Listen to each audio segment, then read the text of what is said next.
nosotros. Vamos a leerlo en el nombre del Padre, del Hijo y del Espíritu Santo. Jehová es mi luz y mi salvación. ¿De quién temeré? Jehová es la fortaleza de mi vida. ¿De quién he de atemorizarme? Cuando se juntaron contra mí los malignos, mis angustiadores y mis enemigos, para comer mis carnes, ellos tropezaron y cayeron. Aunque un ejército acampe contra mí, no temerá mi corazón. Aunque contra mí se levante guerra, yo estaré confiado. Una cosa he demandado a Jehová, esta buscaré, que esté yo en la casa de Jehová todos los días de mi vida, para contemplar la hermosura de Jehová y para inquirir en su templo. Porque Él me esconderá en su tabernáculo en el día del mal, me ocultará en lo reservado de su morada. Sobre una roca me pondrá en alto. Luego levantará mi cabeza sobre mis enemigos que me rodean.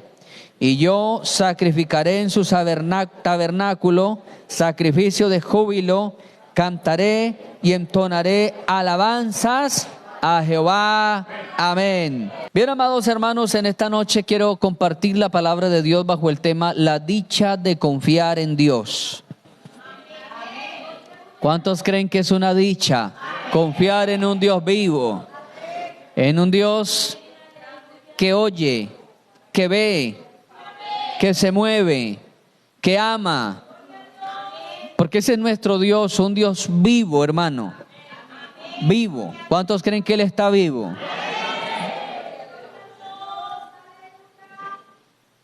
Aquí no creemos que hay que cargarlo. Aquí no creemos que hay que resucitarlo cada Semana Santa. Creemos que Él está vivo y está entre nosotros. Y que Él es el que nos carga y nos mueve a nosotros. Y que Él es el que lleva nuestras vidas en sus hombros. Por eso no lo cargamos, porque Él es el que nos carga a nosotros. La palabra confianza se desprende de un vocablo que se pronuncia Fiat, así como la marca de los carros. Hay una marca de carro que se llama Fiat, es una marca italiana, conocida. Los que saben de carros dicen que es una marca muy buena, es una marca italiana. Y así como se escribe la marca del carro Fiat, así es el vocablo en hebreo del cual se desprende la palabra confianza.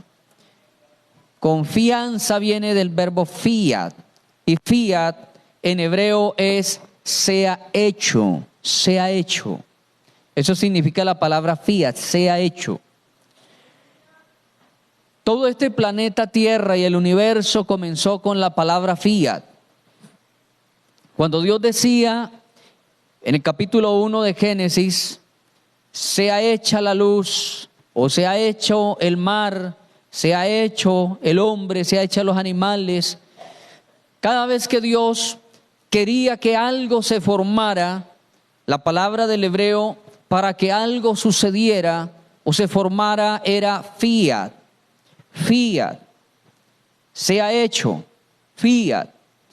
De ahí se desprende la palabra confianza del fiat, de la expresión fiat. Ahora, ¿qué significa el fiat de Dios? Sea hecho, ya estamos hablando que significa la palabra fiat, significa sea hecho, pero ese fiat o esa palabra sea hecho es cuando se declara que se haga algo totalmente de la nada. Sea hecha la luz, porque no había luz. Luego el Señor decía, sea hecha una expansión, o sea, haya una separación de los elementos, una separación del agua, tierra, aire, espacio. No había esa separación porque Génesis dice que todo estaba revuelto. Había un revuelto de luz, tinieblas, agua, aire, tierra, fuego, todos los elementos estaban desordenados. Y entonces el Señor organizó este planeta usando el fiat de Él.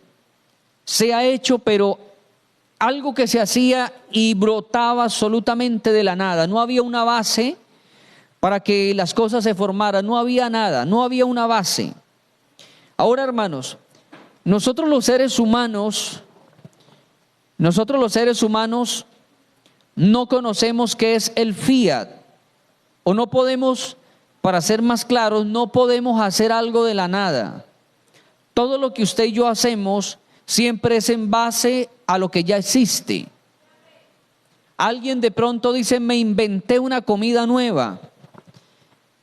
Mire esta receta, le presento esta receta, pruebe esta receta y dígame cómo quedó, porque es algo nuevo que yo hice. No es algo nuevo que hizo. Sencillamente mezcló algunos ingredientes de otra manera. Pero no lo hizo nuevo porque toda la base ya estaba hecha. Todos los condimentos, las carnes, las verduras, todo ya estaba hecho. Lo único que hizo fue mezclar, de pronto como ninguno otro se le había ocurrido mezclarlos. Nosotros no conocemos el fiat, porque todo lo que hacemos es en base a algo que ya existe.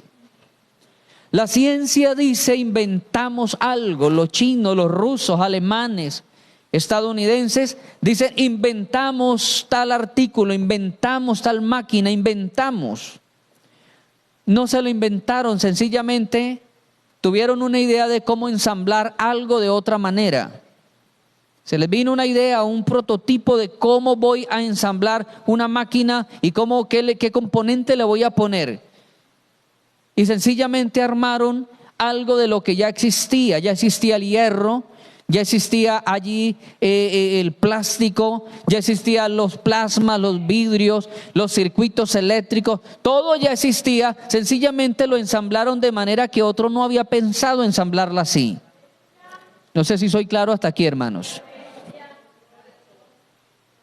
De manera que nosotros no conocemos a plenitud esa palabra fiat. Todo lo que nosotros decimos o queremos hacer, ya hay una base de eso. Pero quiero decirle, hermano, que aunque usted haya visto que todo ya está, hay muchas cosas que Dios nos quiere enseñar todavía nuevas a nosotros. Tal vez usted diga, pero ¿qué nuevo podrá existir si ya todo está hecho? ¿Qué nuevo podremos ver nosotros? Pero la Biblia nos dice que cuando se habla del reino de Dios, que cuando se habla de lo eterno y de lo poderoso que Dios tiene, la Biblia dice que es cosa que ojo no vio, ni oído escuchó, ni siquiera ha subido a la mente humana.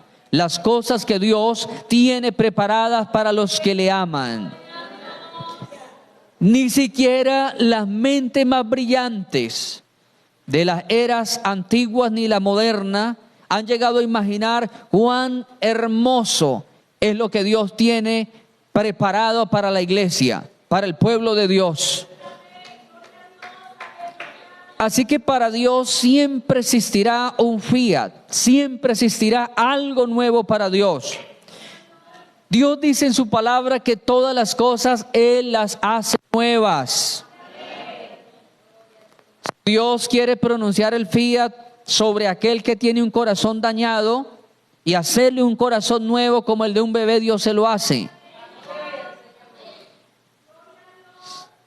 Si Dios quiere hacerle una conciencia nueva al que ha sido sicario, al que ha matado, al que ha robado, al que ha mentido, Dios sencillamente dice fiat sobre la conciencia y la mente de él.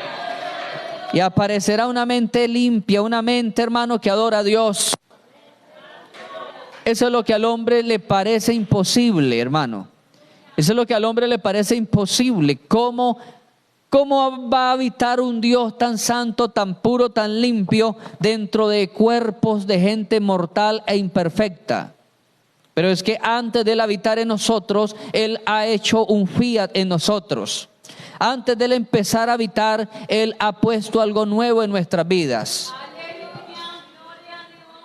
Y cuando Dios coloca eso, hermano, ese fiat nuevo, ese chip nuevo en cada corazón, comienza a notarse en los frutos, comienza a notarse en lo interno y en lo externo. Yo he conocido personas que pasan al altar entregando el corazón a Cristo. Algunos han pasado hasta con armas, han pasado ahí. Algunos pasan con la pistola, pasan con un cuchillo adentro, camuflado. Algunos han pasado, como observé en una ocasión en Bucaramanga. Un joven que pasó, hizo decisión ahí, y luego que salió afuera empezó a sacar las papeletas de bazuco y a botarlas en una caneca. Y empezó a botarlas, y de pronto un hermano le preguntó: ¿qué está haciendo, hermano? Y se endemonió totalmente. El espíritu el demonio que lo poseía lo comenzó a reclamar ahí. Y empezaron varios pastores a orar por él, y el Señor lo libertó allí. Pero Dios hace algo nuevo, hermano, que el ser humano queda asombrado. Aún la misma persona dice: si esto me hubiera pasado en la vida inconverso, ¿qué hubiese pasado? ¿Qué hubiese pasado? A veces la misma persona queda asombrada de darse cuenta del cambio poderoso que Dios ha hecho dentro de su propio corazón.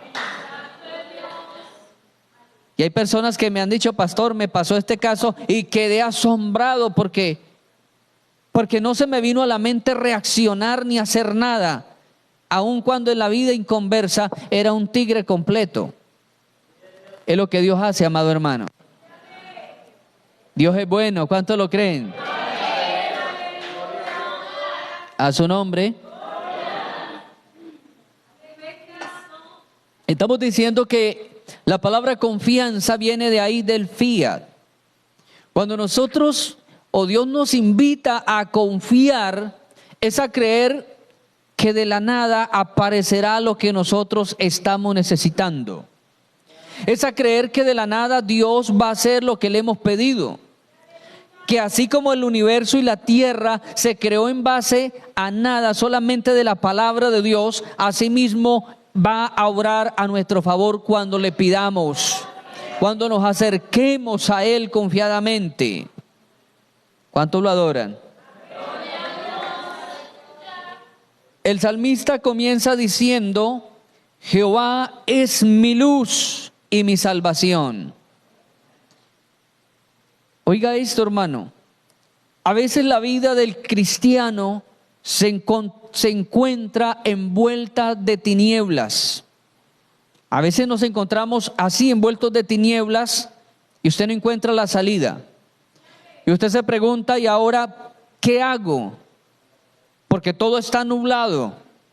A veces estamos en esas tinieblas en el hogar que uno dice: Dios mío, esto como que se va a acabar, esto se va a perder. A veces estamos en tinieblas laborales que uno dice: Dios mío, seguro me van a despedir, me voy a quedar sin empleo, no veo que la economía prospere, no veo que la economía crezca, antes voy de para atrás. Pero esas tinieblas, esa oscuridad proviene precisamente del enemigo de nuestra alma, para que nosotros tengamos angustia, desespero, para que nos sintamos frustrados y para que de un momento lleguemos a pensar: ¿dónde está Dios?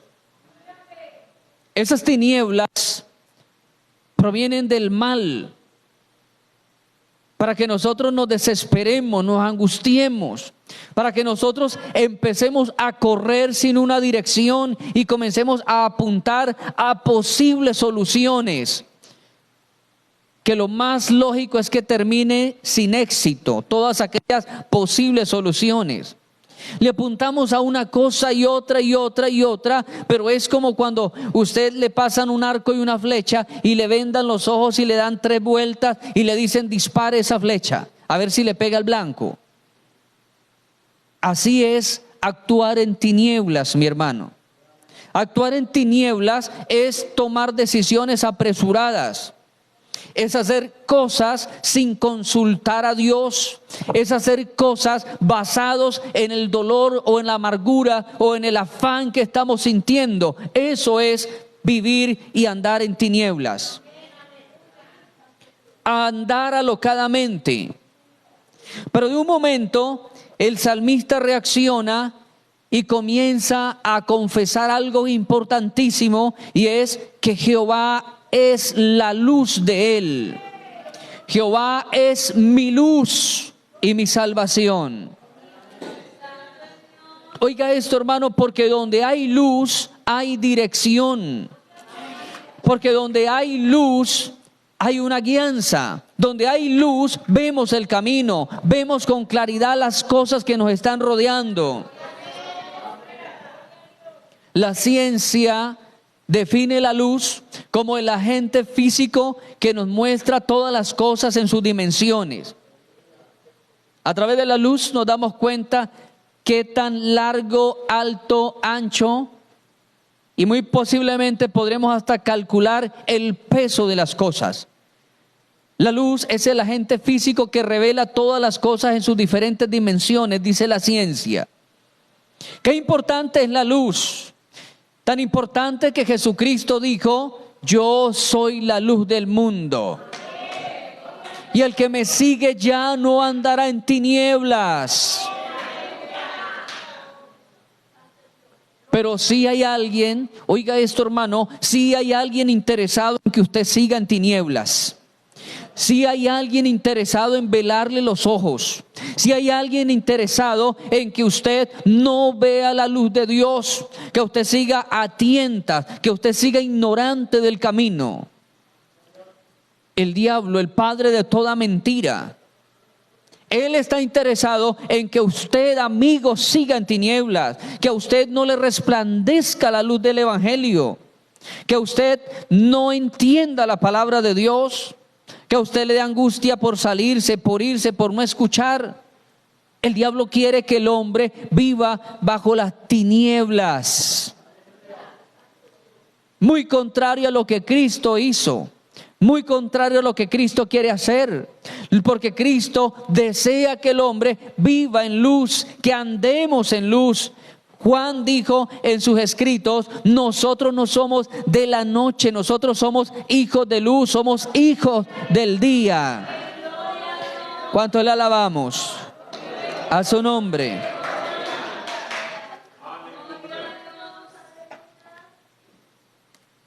Jehová es mi luz y mi salvación. ¿De quién? Oiga esto, hermano. ¿De quién temeré? Luego nos dice: Jehová es la fortaleza de mi vida. Una fortaleza en el tiempo de David. Una fortaleza en el tiempo de David era una muralla que cubría una ciudad. Y eran murallas tan anchas que sobre la muralla, en el filo de la muralla, construían barricadas y guarniciones militares. Lugares donde la atalaya estaba siempre vigilante. Almacenaban armas sobre la muralla. Eran tan anchas, eran muros tan grandes, que en algunas ocasiones lograban construir habitaciones sobre el ancho de la muralla. Eso era una fortaleza. La fortaleza era lo que le daba el cuidado a la ciudad. Una ciudad sin murallas en el tiempo de David era una ciudad que estaría siempre presta para que todo tipo de enemigo viniera y la saqueara, para que los enemigos la ultrajaran. Era muy importante que la ciudad estuviera bien amurallada, porque el enemigo debe mantenerse afuera, amado hermano. Y el Señor, dijo David, el Señor es la fortaleza de mi vida. O sea, en pocas palabras, el Señor es el que me rodea. El Señor es el que está dándome giros alrededor. El Señor es el que está ahí. Y entonces viene a acoplarse esta palabra, viene a acoplarse muy bien con lo que dice el Salmo capítulo 34, cuando el salmista dice: el ángel de Jehová acampa alrededor. Oiga, hermano, para los que temen a Dios hay una muralla alrededor. Yo estoy seguro que hoy 1 de febrero, a cada uno de nosotros lanzaría Satanás miles de dardos. Estoy seguro que a usted hoy Satanás le mandó dardos a la mente. Yo estoy muy seguro que hoy Satanás le mandó dardos a su corazón. Que Satanás empezó a mandarle dardos. No sé si ustedes han llegado a ver las imágenes de los misiles que han sido lanzados desde las fronteras de Israel, desde Cisjordania y desde Gaza. ¿Lo han llegado a ver? ¿Cómo se ve una lluvia de candela? Pero esa candela son misiles. Pero esa lluvia de candela o esa lluvia de misiles comienzan en un momento determinado a estallar en el cielo. Empiezan a estallar y a estallar y a estallar. ¿Sabe por qué Israel se ha fabricado un sistema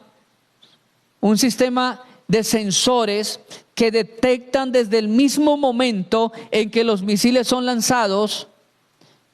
Y en ese momento suenan alarmas en diferentes partes de las ciudades de Israel.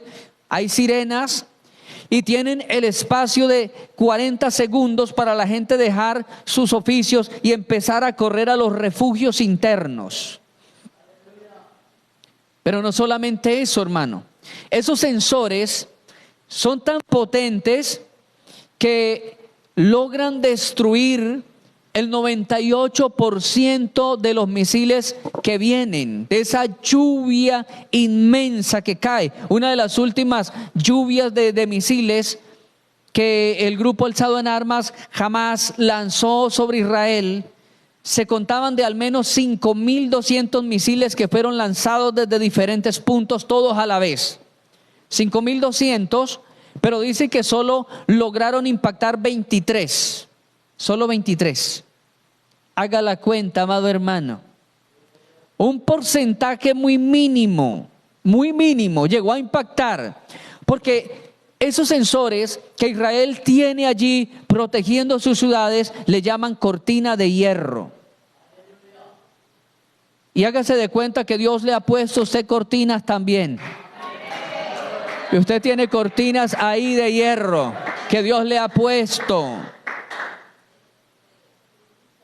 Y un que otro dardito que por ahí llega hasta su vida, de pronto impactará allí, pero todo lo estoy seguro que hoy 1 de febrero miles de dardos fueron lanzados a su vida otra vez. Pero el Señor estaba cubriéndole, desbaratando todos esos dardos, destruyendo todo aquel dardo maligno que iba para su corazón, para su hogar, que iba a atentar contra el amor hacia su esposa o hacia su esposo. Miles de dardos. El enemigo no se cansa, hermanos, no se cansa. Y es paciente, es un enemigo muy paciente. Y sabe que él es un tremendo estratega militar, porque la Biblia dice que él era un querubín. Satanás era un querubín. Lo dice Isaías 14 y Ezequiel 28. Querubín protector. Los rangos celestiales, los rangos de seres celestiales se dividen entre ángel, arcángel, serafín y querubín. 4 rangos angelicales. Y entre ellos el querubín es el encargado de la escolta celestial. Es el que tiene la espada, es el que sabe de estrategias. El querubín es el general, el comandante de huestes de guerra delante de Dios. Oiga, Satanás no era un ángel, porque un ángel es el que tiene el rango de mensajero. Un ángel es un mensajero. El serafín está encargado de la alabanza celestial. El arcángel son los príncipes del cielo, los que están al frente allí, colaborándole al Señor con todos los ángeles. Pero el querubín es el que está encargado de la escolta, los que están encargados de la guerra celestial, la guerra espiritual. Y precisamente Satanás era un querubín. Es decir, mi amado hermano, nuestro enemigo es fuerte, sagaz, astuto. San Pablo dice que no hay que desestimar o que no hay que nosotros pasar por alto las artimañas del diablo, las maquinaciones. Así lo dice. No hay que descuidarnos con las maquinaciones. Maquinaciones son pensamientos malos contra otra persona. Eso es maquinación. Y cuando dice maquinación viene de la palabra máquina, porque la mente del diablo es una máquina para producir pensamientos de mal. Es una máquina que no para, que día y noche está produciendo y produce a escala industrial, produce millones de malos pensamientos. Y Pablo dice que no debemos nosotros desestimar las maquinaciones del enemigo. Él es la fortaleza, Él está a mi alrededor y me ha hecho una muralla maravillosa. Escuchaba hace mucho tiempo que alguien preguntaba y decía: ¿saben ustedes por qué matan tan fácil a los políticos? Y empezaban a dar versiones, no, porque es que ellos se descuidan mucho, salen mucho al público. Y comenzaban a dar sus versiones y dicen: ¿por qué matan tan fácil a los políticos? Porque ellos contratan a un guardaespaldas, pero no contratan a un guardafrente. Guardan solamente la espalda. Pero cuando uno va a lo que Dios dice acerca de el cuidado y la protección, Dios no solamente nos guarda la espalda, Dios nos guarda al lado, nos guarda al frente, arriba, abajo.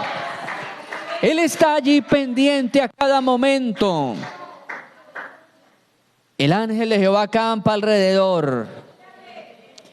Pero no podemos olvidar que también la Biblia dice que el diablo, como león rugiente, anda alrededor.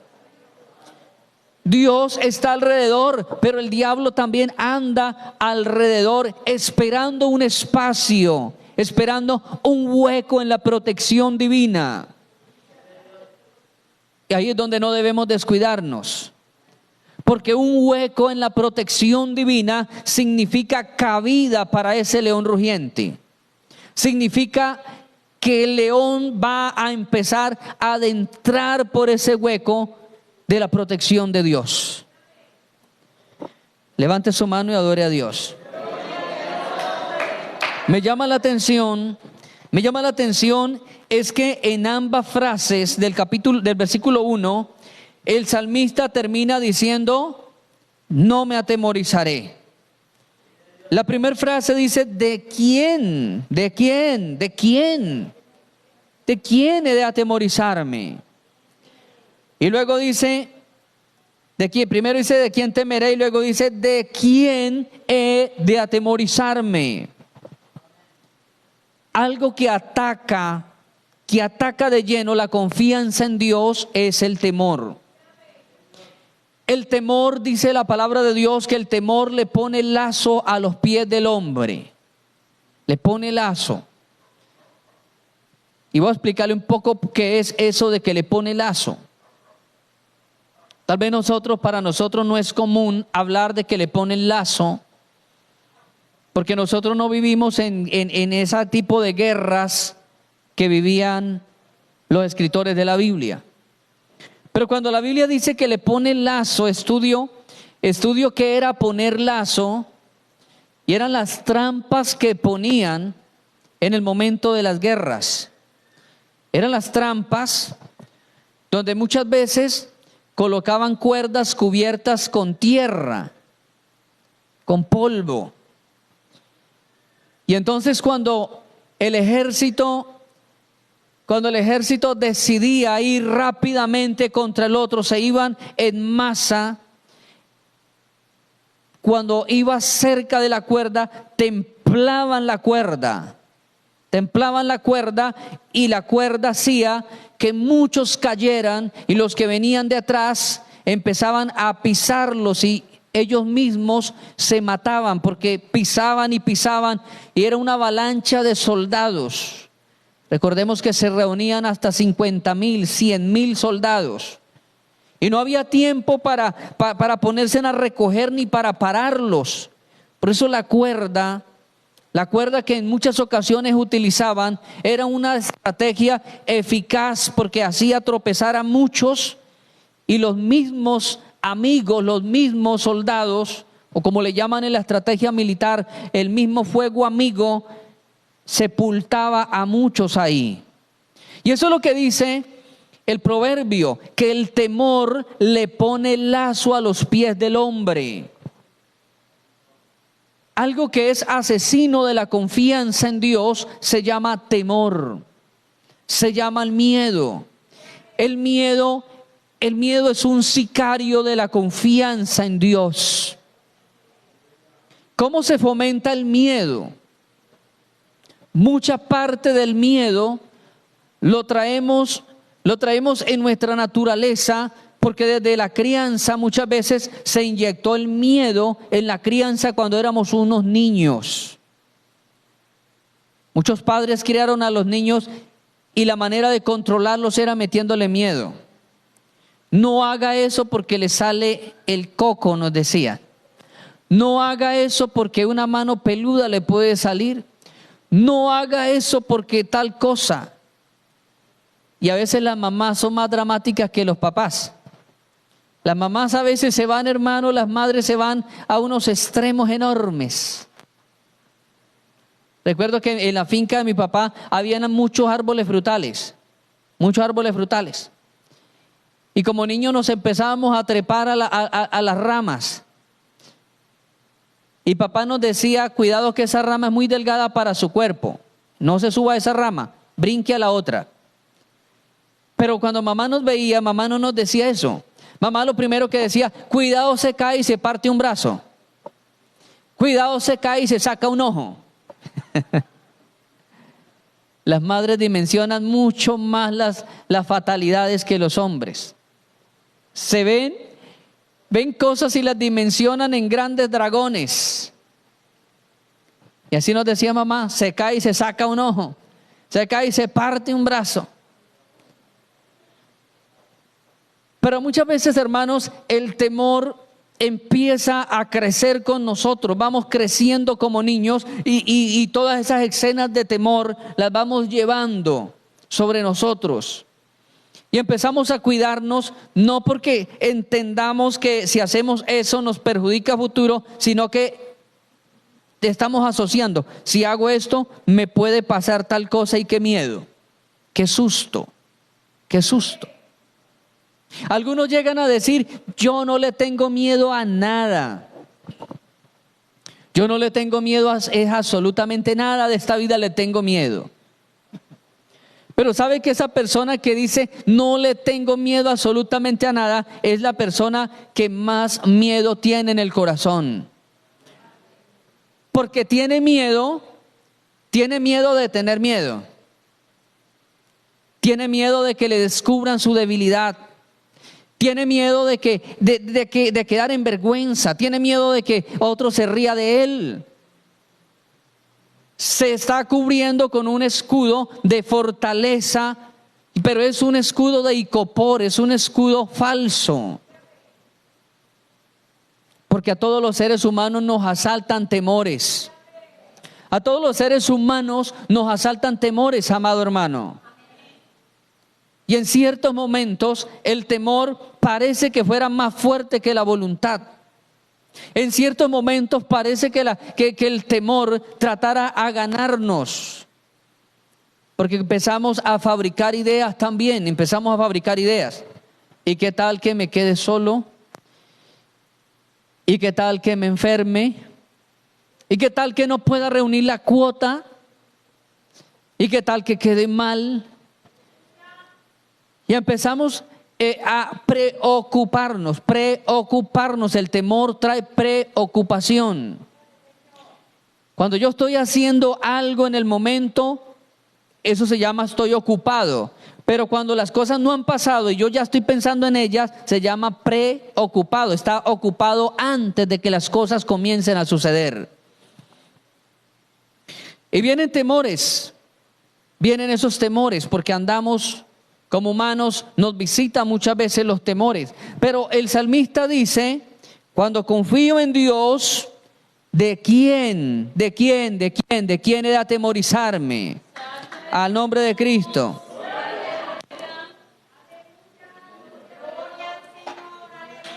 Oiga esto, hermano, el versículo 2 dice, cuando se juntaron contra mí los malignos, si quiere vaya contando para que usted se dé cuenta la gama de enemigos que tenemos.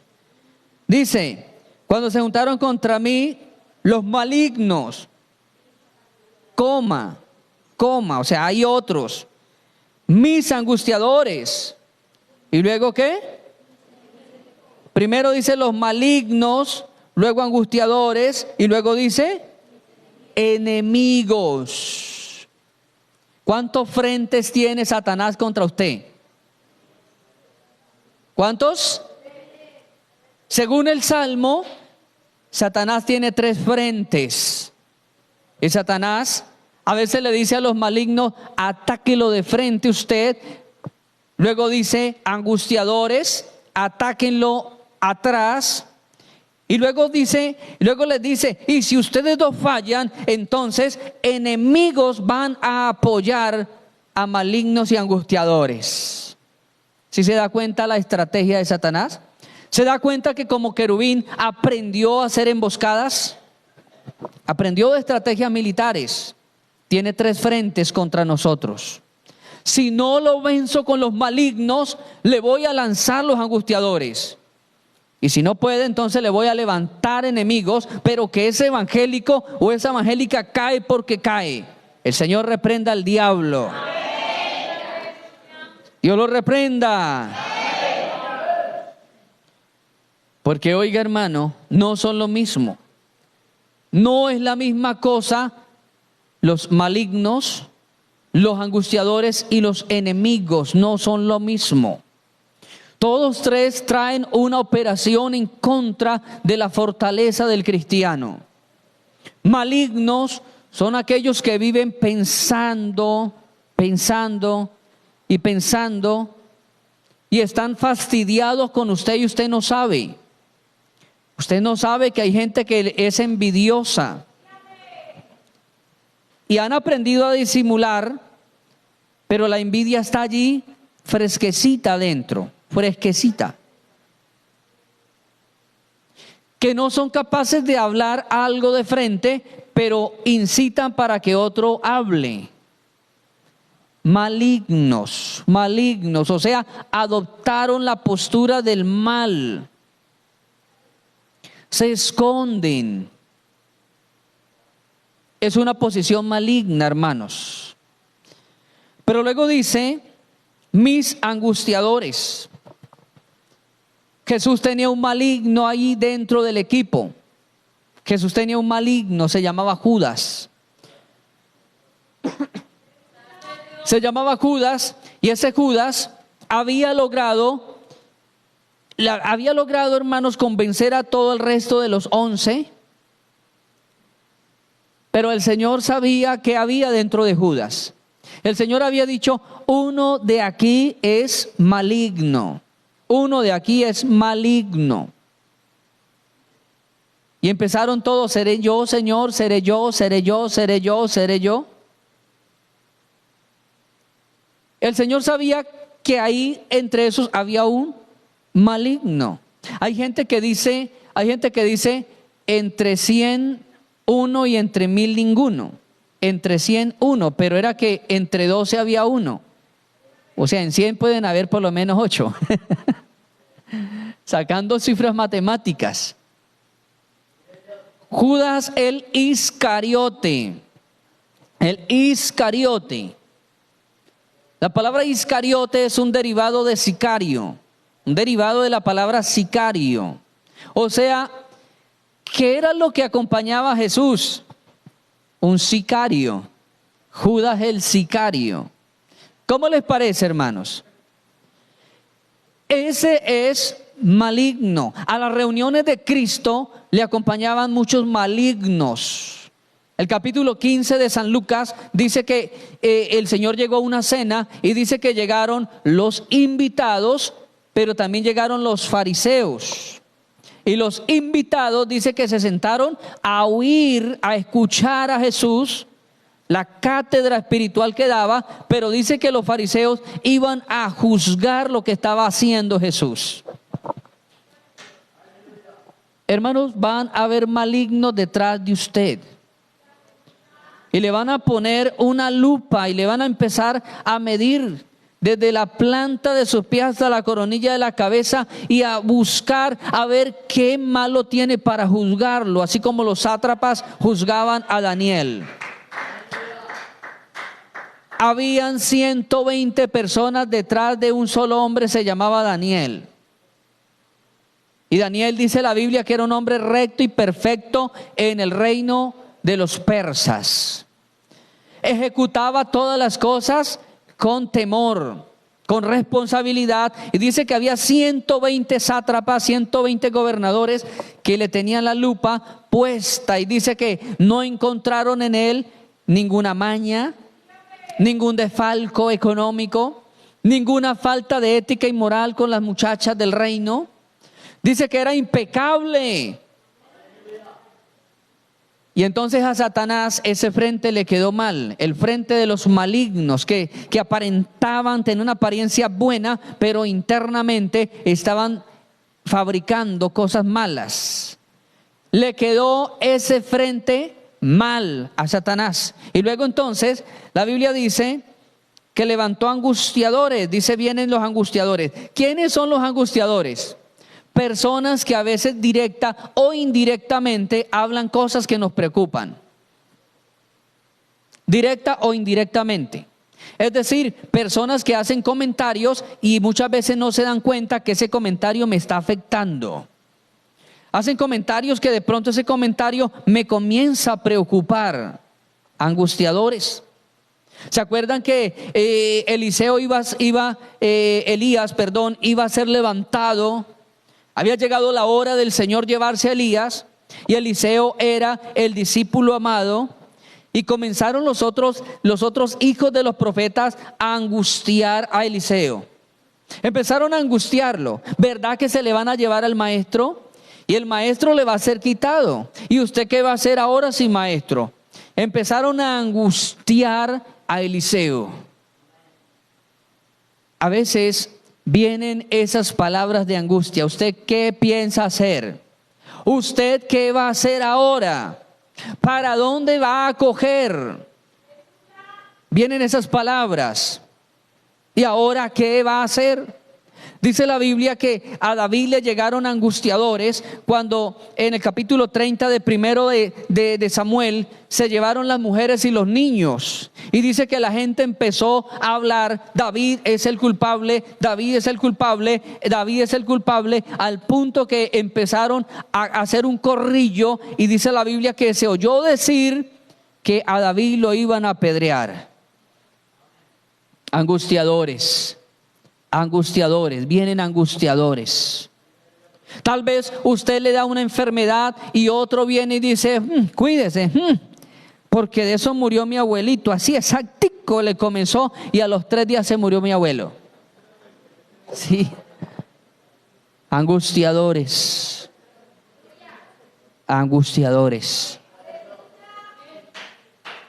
Y es que algunos son tan angustiadores, son tan severos que dicen, no, es que me parece ver a mi abuelo ahí acostado.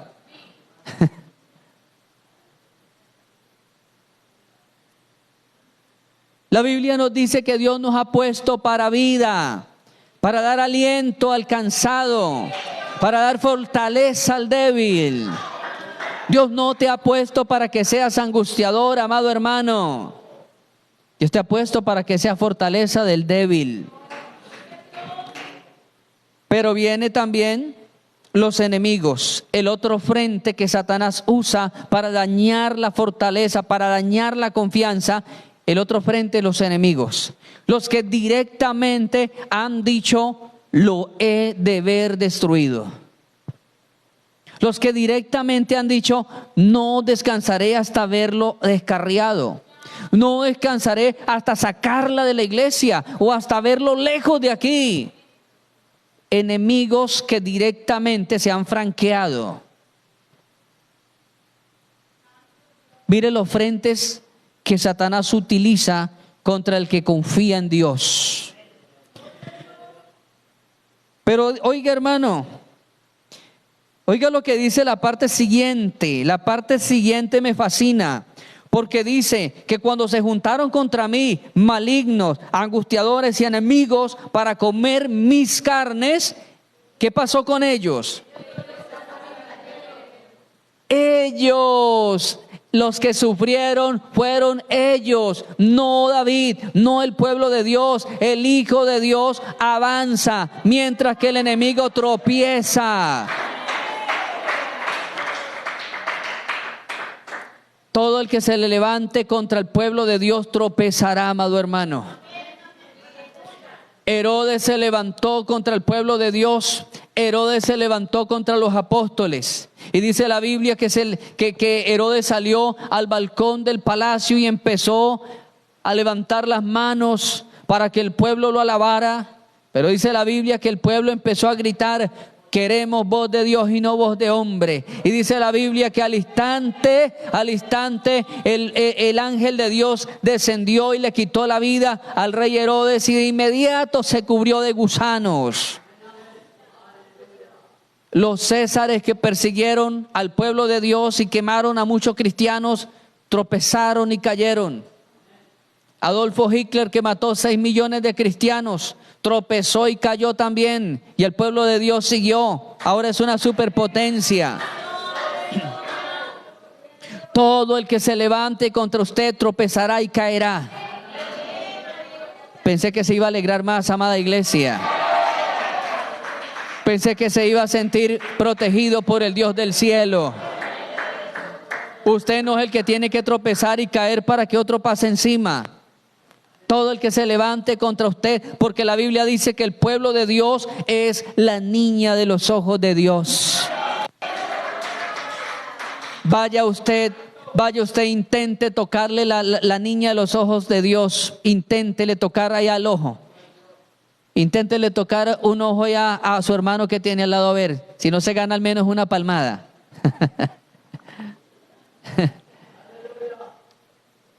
Y mucha gente se ha ganado palmadas de Dios. Se ha ganado palmadas porque han querido tocar el pueblo, porque han querido exterminar el pueblo de Dios, porque se ha levantado contra la iglesia, se han levantado contra un hombre, contra una mujer de Dios, y tropiezan y caen, pero el pueblo de Dios avanza por encima de ellos. A su nombre.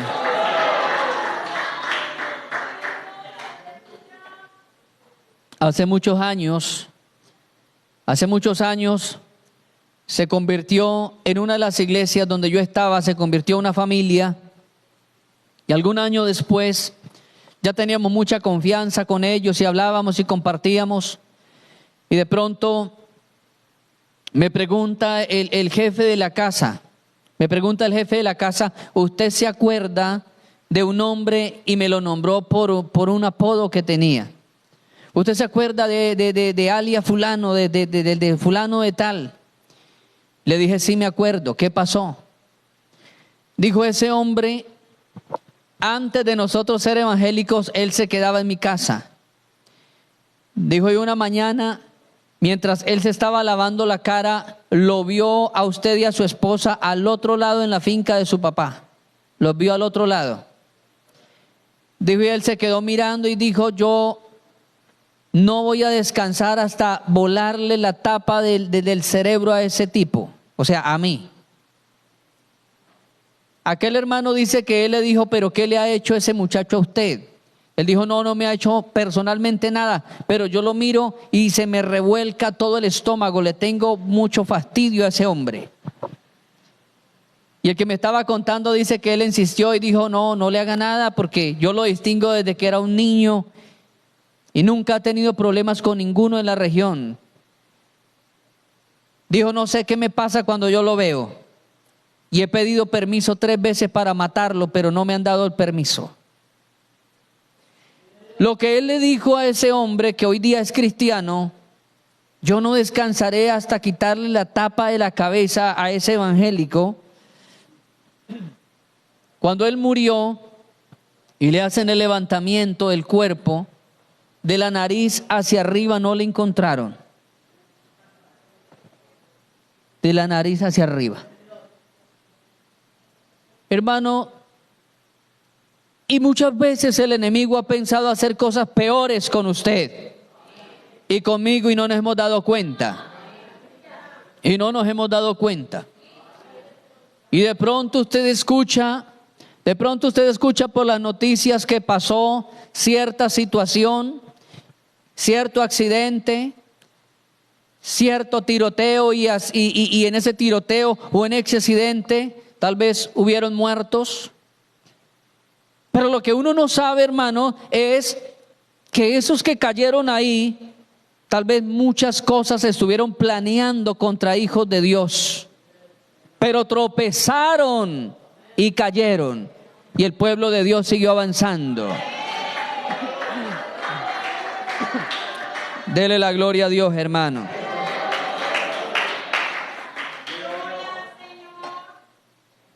El versículo 3 dice, aunque un ejército acampe contra mí, oiga esto, aunque un ejército, y ya hablamos que Satanás tiene 3 frentes de ejércitos, no temerá mi corazón, aunque contra mí se levanten guerras, yo estaré, ¿qué, hermanos?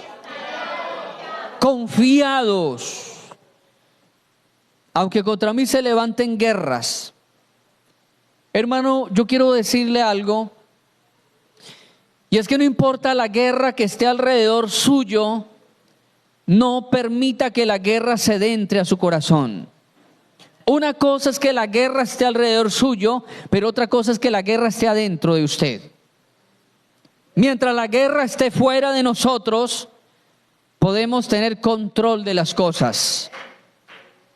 El problema es cuando la gente deja de entrar la guerra adentro. Cuando una persona tiene la paz de Dios, así hayan todo tipo de guerras alrededor, conflictos bélicos, conflictos de habladuría, menosprecio, odio, rechazo. Puede haber todo tipo de guerra, pero si la persona tiene la paz de Dios, la persona vivirá confiada en Dios. No le afectará esa guerra que está alrededor, porque hay una confianza. Y usted podrá estar en la guerra, pero sentir paz. Pero si es al contrario, si usted entra la guerra a su corazón, así usted vaya al lugar más solitario de la tierra, así usted esté en el paisaje más apacible de la vida, si hay guerra en su vida, si hay guerra en su corazón, usted se va a sentir incómodo, se va a sentir mal, va a sentir que no hay libertad para cantar, que no hay libertad, porque su corazón está lleno de guerra, de conflicto, de odio. Si usted no permite que la guerra se dé entre usted, usted podrá vivir confiado en el Señor. ¿Cuántos quieren vivir confiado en Dios? Gloria a Cristo Jesús. Aunque contra mí se levanten guerras, yo estaré confiado. Eliseo estaba confiado y el discípulo estaba turbado.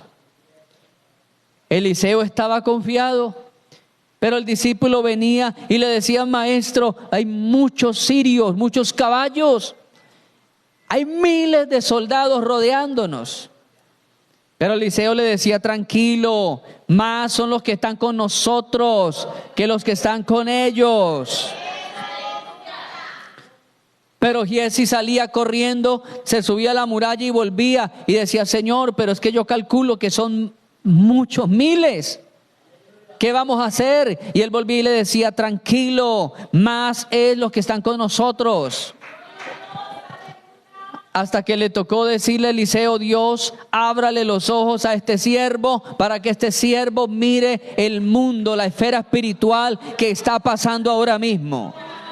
Le abrió el Señor le abrió los ojos espirituales. ¿Qué es lo que nos falta a nosotros, hermano? Que Dios nos abra los ojos espirituales. Porque cuando Dios le abre los ojos espirituales a Giezi, dice que vio que las montañas y que todo ese ejército de sirios, todo estaba rodeado por hombres de a caballo y carros de fuego.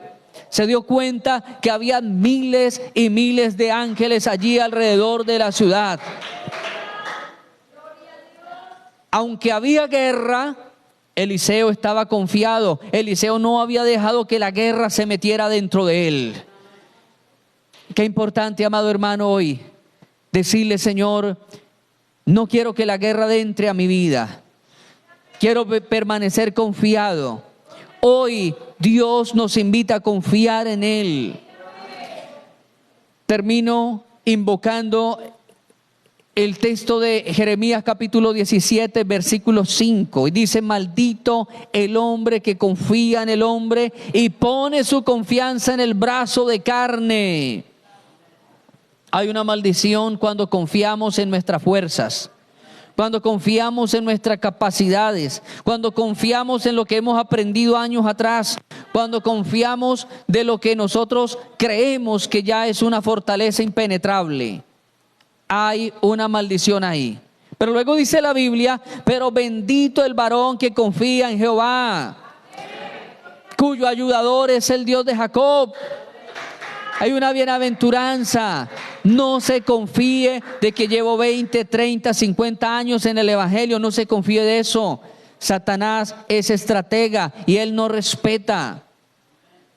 A él no le duele que una persona estudie instituto bíblico, que una persona tenga una carrera, que una persona se exprese feo o bonito. A él le duele cuando hay un hombre y una mujer que aprenden a confiar en Dios, que aprenden a decirle: Dios, tienes el control de esto. No soy yo, sino Dios.